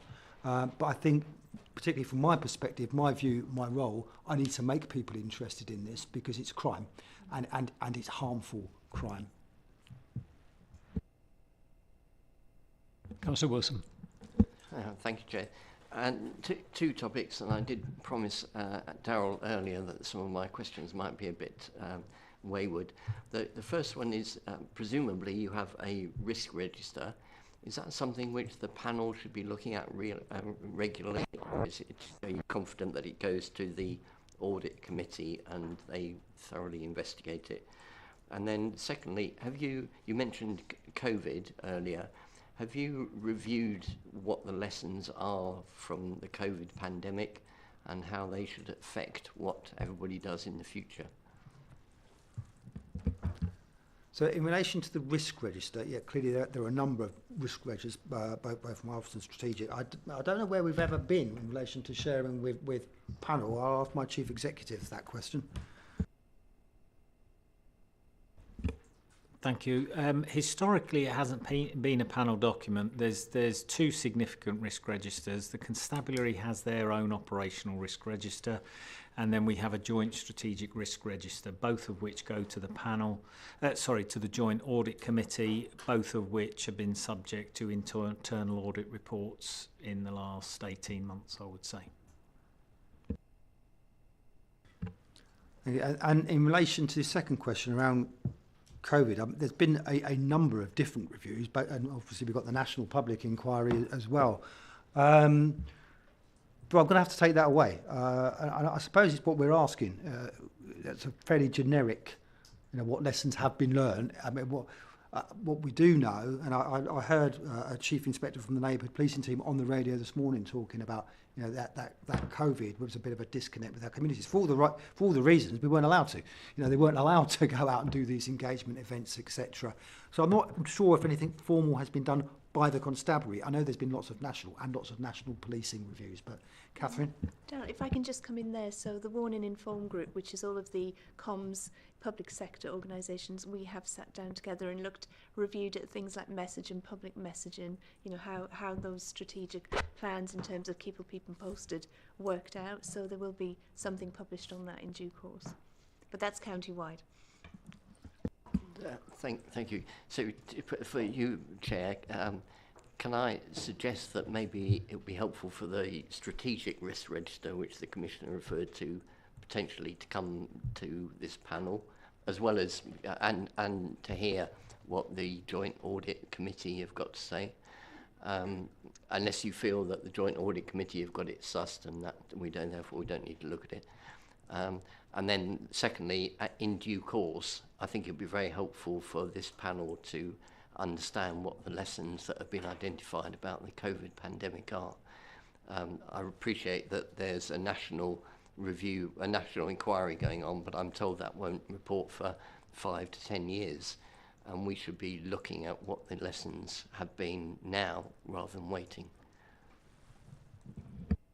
So if I can just answer the first part of that, I mean, the Joint Audit Committee, its role is to scrutinise the accounts and the strategic risk register. So I think we would be stepping on their toes by requiring it to come here. That's not to say that it may not be useful for the panel to receive a briefing about what the role of the Joint Audit Committee is and what the status of the risk registers are as a sort of background, but I don't think that's probably an area for us to scrutinise. Commissioner, if you want to answer the second part of that question. Sorry, I've gone slightly blank. The lessons learned from... Yes. I think that's what I'm going to have to take away, because I'm sure there is already... I don't know his actual answer to your question, but I'd like to think for it to be done in isolation by the constabulary, we had the resilience, the joint resilience, and actually I think what we do... Local resilience, yeah, the local joint resilience team. For me, actually, it would be better to coordinate that. This wasn't just about, clearly not just about policing. What we do know is that there were some excellent examples of partnership working because we had to, which wouldn't it be good if we could replicate it in non-wartime or non-pandemic and just get on with things. But we know there were some really good examples, and clearly there would have probably been some lessons learned as well. I'll take that away, Chair, and ask the question. Thank you. Councillor Counts. Thank you, Chair. I've got one area which I want to go on to, but seeing as going to undertake that piece of work, there's something I was thinking of earlier which I didn't introduce, and that was on the engagement strategy, because it was the PCC engagement strategy and not the constabulary engagement strategy. I didn't bring up the fact what happens when you need to talk to an awful lot of people all of a sudden, all at once. But seeing as you're going to do the follow-up work on the COVID thing, can you just look at that element of in the sort of catastrophe risk planning, what lessons we learned from COVID about how we engage with a lot of people, whether it's in one section or entire section all at once, and I'd just be interested in that. The area I wanted to move into is really to flesh out some more details. It's about the biometrics in law enforcement. What we've got is developed plans for the ethical use of biometrics in law enforcement, and we understand that this PCC is a national lead. And really, I want to know more, because in my head, at one end, we've all seen CSI or something like that on television, but at one end, you've probably got in the non-ethical arena, we're all going to have DNA taken at birth, and we'll be chipped and be like that forevermore, and that's probably too extreme. And at the other end, we fingerprint people that are accused of terrible crimes, finally found guilty, but then after 3 years remove their name from that because of GDPR, which is at the wrong end. So where are we in these discussions? Can you give us a flavour of what is being discussed and what's going on in this sphere. Thank you. So, Councillor, I could literally spend a week talking on this subject. As you pointed out, I am the National PCC lead for forensics and biometrics. Actually, although you mentioned CSI, so I think the public do have a reasonable understanding of some of this. But the reality is this: if forensics and biometric science were to fall down, the criminal justice system would fall down. Rapists and murderers would walk free, and wrong people would be wrongly accused and unfortunately imprisoned. It is really, really important. Some of the key areas, because you was particularly talking about the biometrics part there. So some of the biometrics that we are very familiar with now, DNA, Cambridge invention, and fingerprints. Not Cambridge, but and fingerprints are really fairly evolved. It's interesting there. You're talking about DNA at birth.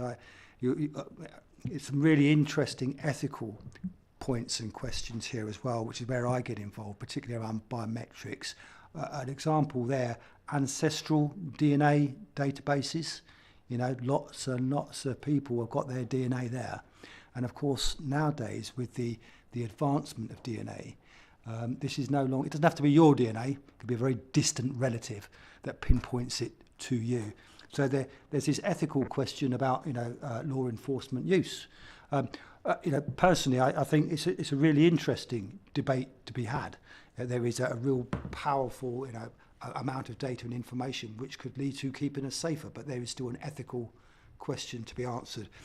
Probably the most current and recent things that we're looking at in that ethical space is around new modalities around biometrics, things such as facial recognition and where and how it's used.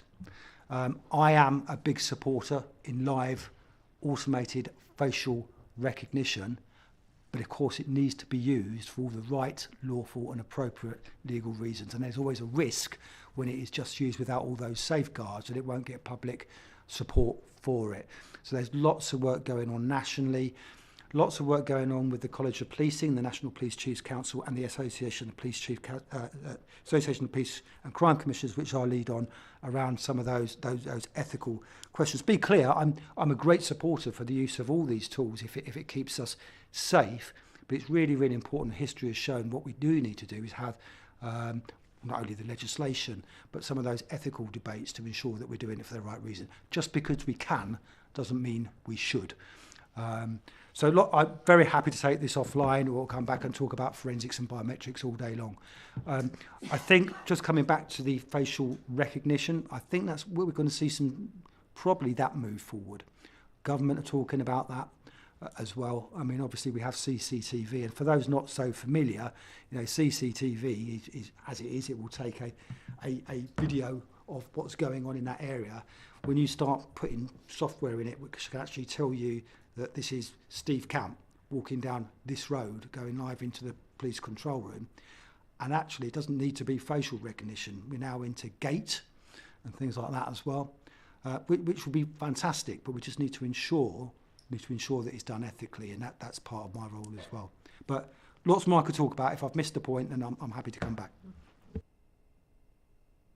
No, that's good and very interesting. I've got a question. Is there a role for the Police and Crime Panel to perhaps offer itself up as a sounding board when you get into any specific debates that you may wish to think, well, this one is vexing the board and we're split on this. What are we, can we be used as a sounding board at some point in time? So just an offer there.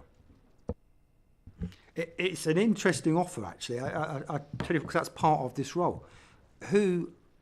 Who do we involve in those ethical debates?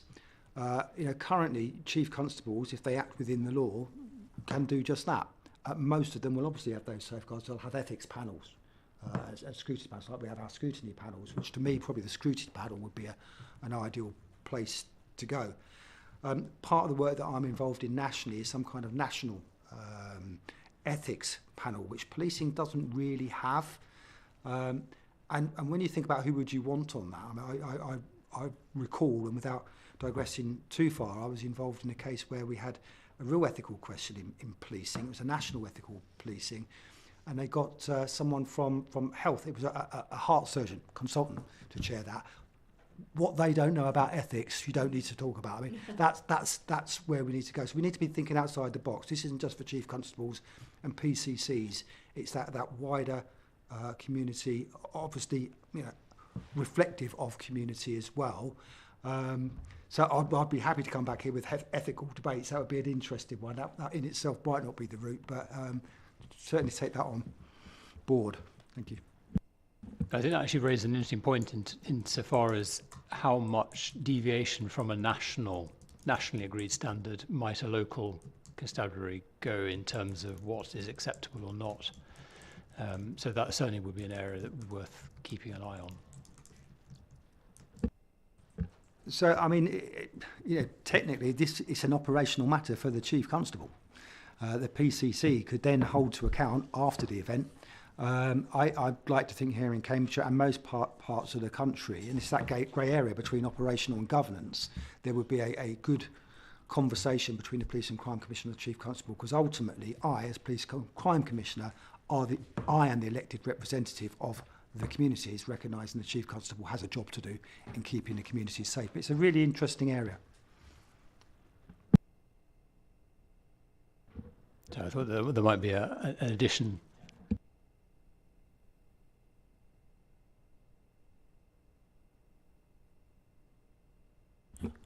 Yeah, just in relation to some work that is in the deliverable or the delivery plan there, we're currently scoping out what the constabulary do around ethics and what groups they've got in place to look at ethics and ethical issues, with a view to then considering where we go with the ethics committee. That's extremely interesting. Changing the subject a little, there's a mention here about rollover funding has been granted by the Home Office until March 2023 for the monitoring of delivery and monitoring of innovative domestic abuse perpetrator programmes. And it then goes on to say that funding has been applied for. Are you able to confirm if that funding has been secured, or whether the interim funding is able to keep that programme running? We're waiting an announcement imminently from government on that. And do you have a plan to keep the plan running if you hit the buffer at the end of the month? I'd have to report back to you on that, unless any of my colleagues have got an answer. Jim? Yeah, it's quite a significant bid, or two significant bids that we've submitted. So if unsuccessful, it will be somewhat problematic, but there is a backup plan to see what we can provide within existing resources, within the existing model.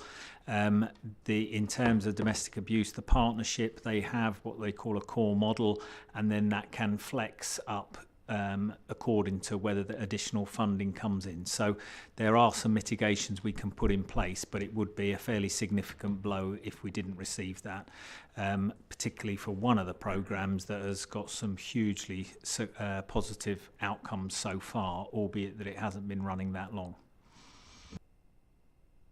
And are you able to use any of the funding that you've accessed under the serious violence duty?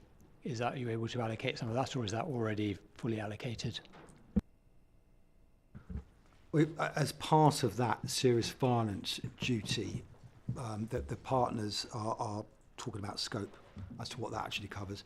I mean, the original context of serious violence and the serious violence strategy from government was around public space, knife crime, gun crime, homicide, particularly related to counter-violence drugs gangs. This was about young British people dying on our streets as a result of crime. In some areas, it's extended into domestic abuse and sexual violence, and that's part of the scoping. What are we going to include here in Cambridgeshire? Let me be very clear, domestic abuse and serious violence is very, very important.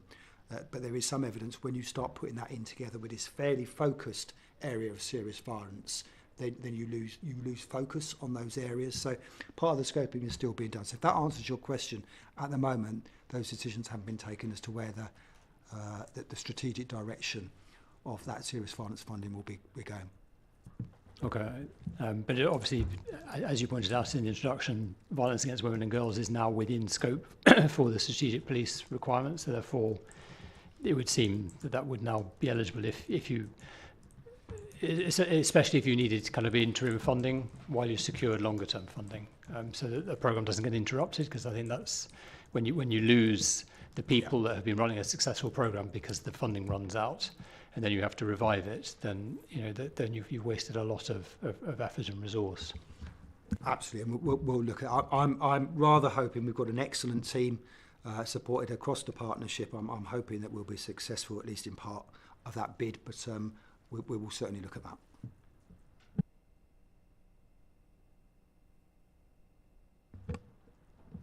And another observation I had is you have a couple of references in this report to was commissioned by the local authority, and elsewhere was led by the local authority. What local authority were you referring to there in the report? This is on the current rules, refresh domestic abuse, sexual violence strategy, and then also remodelling provision of elements of domestic abuse support services. I will go back and confirm, but if it's the local authority in relation to Peterborough services, it will be Peterborough City Council, and in relation to Cambridgeshire, where they aren't joined, it will be Cambridgeshire County Council. Okay. They have the responsibility in relation to services for dealing with domestic abuse. Thank you. Could you also please explain what implement the new Ministry of Justice funding strategy means? I mean, if it's complex, then maybe it's something we need to bring about later. But if it's a simple answer, it'd be useful to understand that now.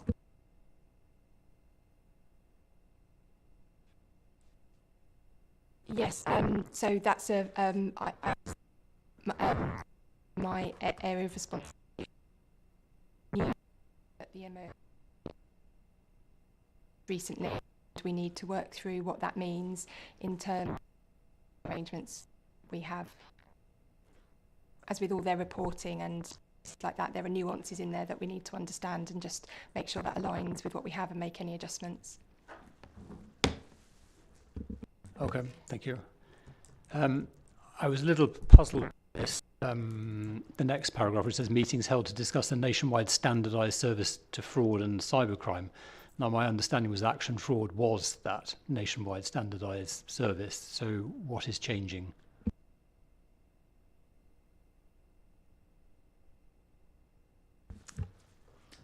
I don't know. What actually Action Fraud is changing. For a start, it's renaming, rebranding, and receiving new focus. My team is certainly involved in the APCC fraud and cyber portfolio. Also, in relation to recently in services that have changed.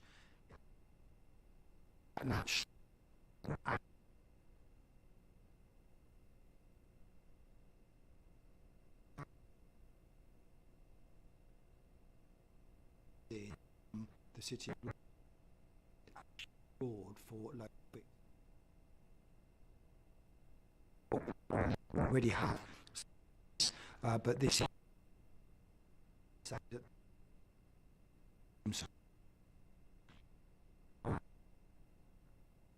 come back with more information on that, but I thought this was quite exciting and usefully paid for elsewhere by one of the banks to support victims of crime here in Cambridgeshire and Peterborough. That certainly is interesting, especially as we've acknowledged before that fraud is the fastest growing area of crime, even at a time where other areas of concern and crime are falling. So therefore, any improvements to how the police handles and responds to reports of fraud, and also educates, leads on educating the public to protect themselves. I think that's all important. Are there any other questions on this report? Is the panel happy to note? Thank you. Before you leave, Commissioner, we did touch on road violence and the Vision Zero strategy as an area of interest. It would be useful to understand when would be a good time to ask for a report on that, to get an update, and also whether we could, or you could, invite the lead on the Vision Zero partnership to talk at that meeting to kind of give it a kind of a perspective.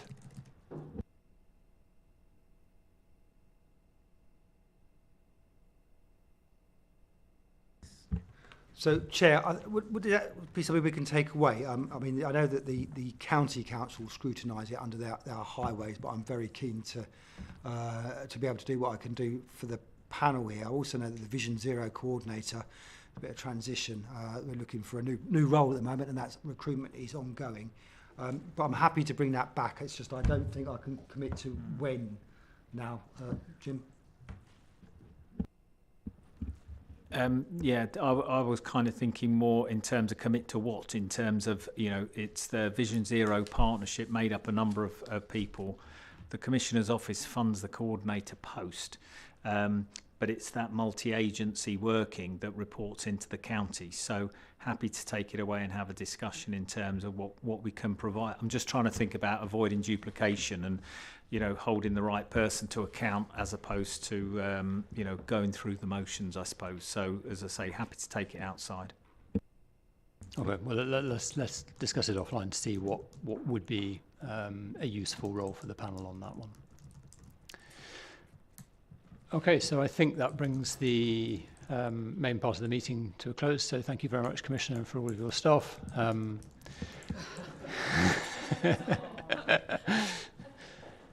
And we look forward to seeing you in July, I think it is the next one, isn't it?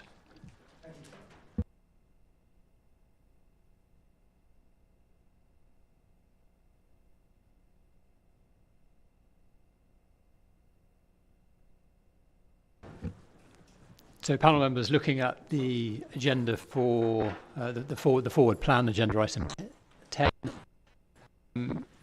please note the dates.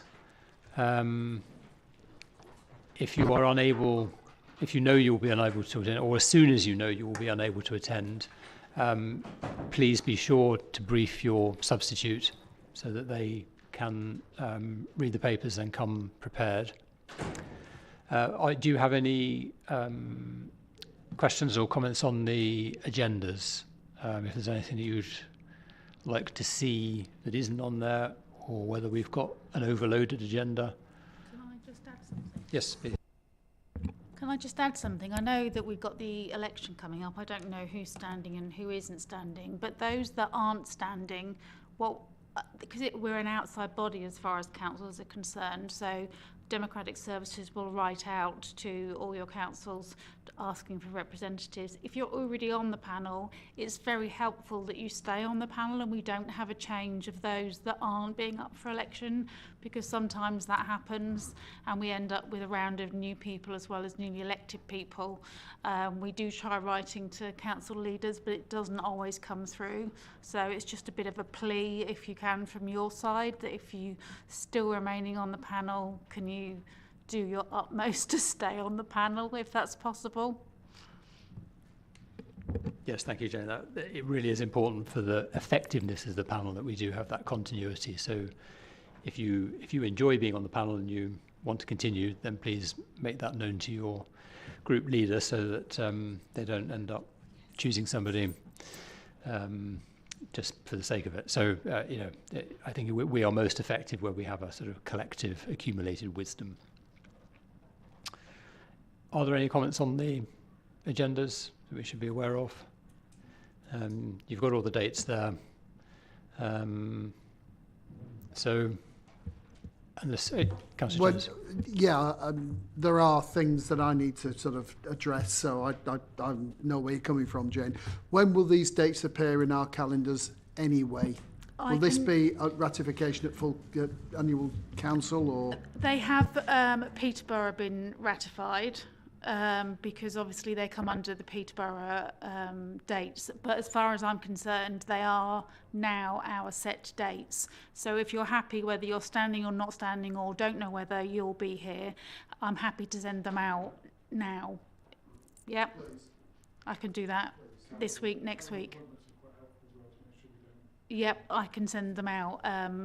It does become, as long as you're aware that come after the election, you may get them resent once I end up having to edit them and stuff like that. You may get them again, but I'm happy to send them out now.